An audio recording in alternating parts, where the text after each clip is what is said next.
Assalamualaikum warahmatullahi wabarakatuh. Perkenalkan, nama saya Nur Sadia, mahasiswi STAI Al-Falah Banjarbaru, Prodi PGMI. Video ini dibuat untuk memenuhi tugas middle test dari Ibu Hayatul Mursida selaku dosen pengampu pada mata kuliah Bahasa Indonesia. Jadi, pada kesempatan kali ini saya akan menjelaskan 4 materi. Yaitu materi yang pertama adalah penggunaan kata di. Materi yang kedua adalah pembinaan dan pengembangan bahasa Indonesia.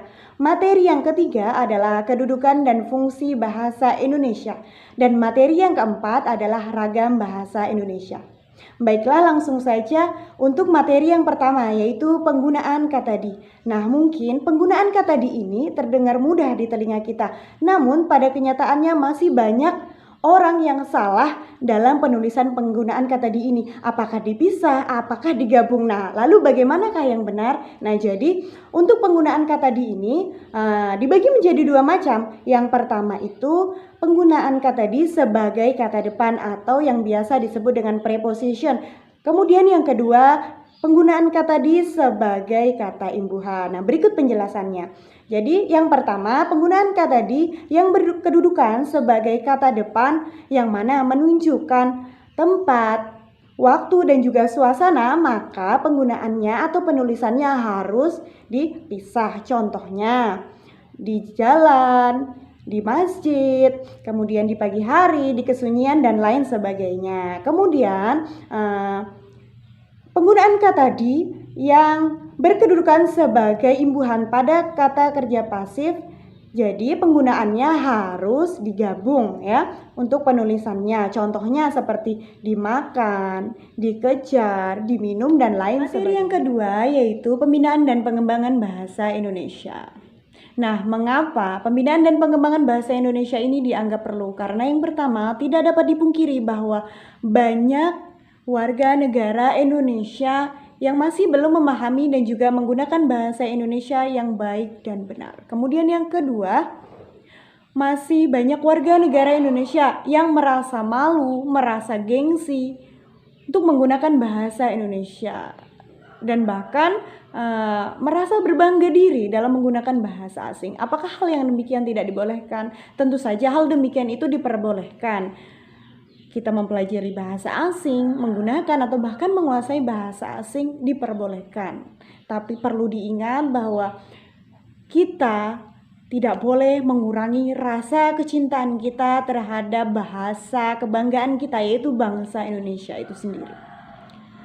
Sebagaimana yang diserukan oleh Balai Bahasa, yaitu utamakan bahasa Indonesia, lestarikan bahasa daerah, dan kuasai bahasa asing. Nah, jadi dari sini jelas bahwa perlu kita utamakan adalah bahasa Indonesia ya. Jadi karena bahasa Indonesia merupakan bahasa persatuan kita, jadi kita harus mengutamakan bahasa Indonesia. Kemudian kita lestarikan juga bahasa daerah, karena setiap suku itu kan memiliki bahasa daerah yang bermacam-macam dan berbeda-beda pula. Jadi kita lestarikan. Kemudian kita kuasai juga bahasa asing, karena seiring dengan perkembangan zaman tentunya bahasa asing diperlukan. Nah, kemudian adapun upaya untuk mengembangkan bahasa Indonesia yang perlu dilakukan, yang pertama adalah mulailah dari diri sendiri, yaitu dengan cara membiasakan menggunakan bahasa Indonesia dalam kehidupan sehari-hari dan mengurangi penggunaan bahasa gaul dalam kehidupan sehari-hari. Kemudian yang kedua adalah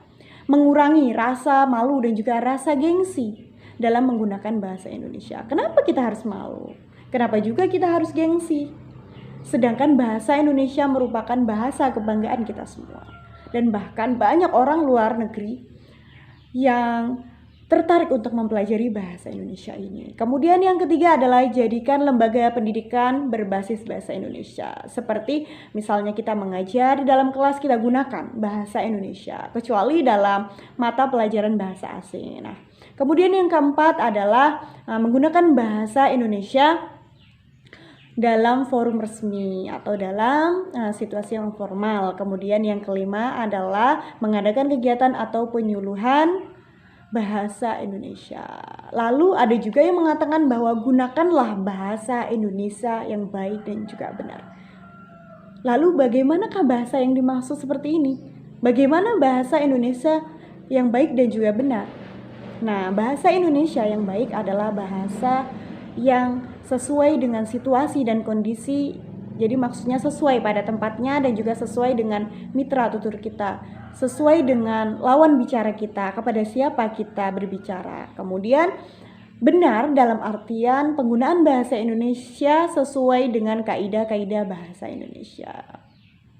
Namun pada kenyataannya banyak nih terjadi bahkan di lingkungan tempat tinggal saya, orang tua misalnya, orang tua yang sudah kakek-kakek atau nenek-nenek bahkan yang mungkin dulu tidak pernah sekolah ya, jadi bahasa Indonesianya itu hanya sekedarnya saja. Jadi ketika kita berbicara, kita tidak perlu menggunakan bahasa yang baku yang harus formal atau resmi, karena dalam konteks ini apabila kita menggunakan bahasa yang baku, maka bisa dikatakan sebagai bahasa yang benar sesuai kaidah namun tidak baik. Jadi kita harus menggunakan bahasa Indonesia yang sederhana, yang dapat dipahami oleh semua kalangan. Jadi bahasa Indonesia yang baik dan benar adalah bahasa yang sesuai pada tempatnya, yaitu situasi kondisi kita dan juga sesuai terhadap lawan bicara kita, kepada siapa kita berbicara, kepada siapa mitra tutur kita, dan juga benar dalam kaidah-kaidah bahasa Indonesia. Materi yang selanjutnya yaitu materi yang ketiga adalah kedudukan dan fungsi bahasa Indonesia. Nah, kedudukan bahasa Indonesia di negara Republik Indonesia ini sangatlah penting karena bahasa Indonesia ini merupakan bahasa kebanggaan ya untuk kita semua, yaitu warga negara Indonesia. Lalu apa sih fungsi dari bahasa Indonesia itu sendiri? Nah, jadi fungsi yang pertama adalah sebagai lambang kebanggaan kita, bangsa Indonesia. Dan yang kedua sebagai identitas bangsa Indonesia. Jadi bahasa Indonesia ini merupakan salah satu identitas bangsa Indonesia. Dan yang ketiga adalah sebagai pemersatu bangsa. Mengapa demikian?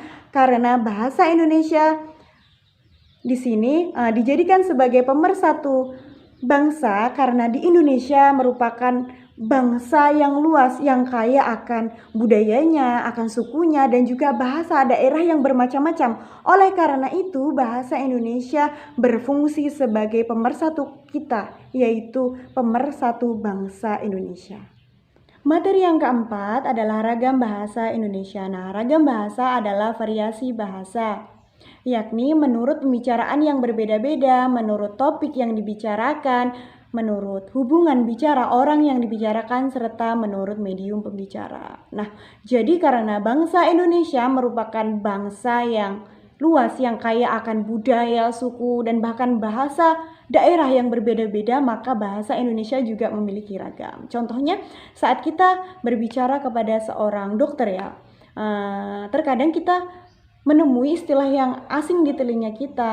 Tentu saja hal itu sama ketika kita berbicara kepada ahli-ahli yang lain seperti ahli hukum, pengusaha, jurnalis, dan lain sebagainya. Nah, istilah-istilah asing yang demikian yang terdengar asing di telinga kita itu sesuai dengan profesi mereka. Jadi ada berapa ragam dalam bahasa Indonesia atau penggunaan bahasa Indonesia ini? Nah, di sini dibagi menjadi dua. Yang pertama adalah penggunaan bahasa Indonesia yang baku dan yang kedua penggunaan bahasa Indonesia yang tidak baku. Nah, berikut penjelasannya. Yang pertama, penggunaan bahasa Indonesia yang baku adalah penggunaan bahasa Indonesia yang digunakan pada saat situasi yang formal atau di saat situasi yang resmi. Contohnya saat kita berpidato, saat kita sedang rapat atau sedang mengajar ya di dalam kelas dan lain sebagainya. Kemudian yang kedua, penggunaan bahasa Indonesia yang tidak baku. Nah, ini digunakan ketika kita bersama teman ya dalam kehidupan sehari-hari seperti di rumah, di jalan, dan lain sebagainya. Kemudian jika dipandang atau ditinjau dari media dan juga sarana bahasa Indonesia, maka dibagi menjadi dua, yaitu lisan dan juga tulisan. Nah, yang pertama, ragam lisan adalah ragam bahasa yang diungkapkan melalui lisan yang mana terikat dengan ruang dan waktu, sehingga situasi dan kondisinya pengungkapannya ini membantu pemahaman kita dan juga lawan bicara kita. Karena dalam ragam lisan ini mulai dari mimik, intonasi, dan juga gestur atau gerak tubuh kita bercampur menjadi satu, dan hal ini dapat membantu atau mendukung komunikasi kita dengan lawan bicara kita atau mitra tutur kita. Kemudian yang kedua adalah ragam tulisan, yakni adalah ragam bahasa yang menggunakan media tulisan yang tidak terikat oleh ruang dan waktu. Jadi membutuhkan kelengkapan struktur ya,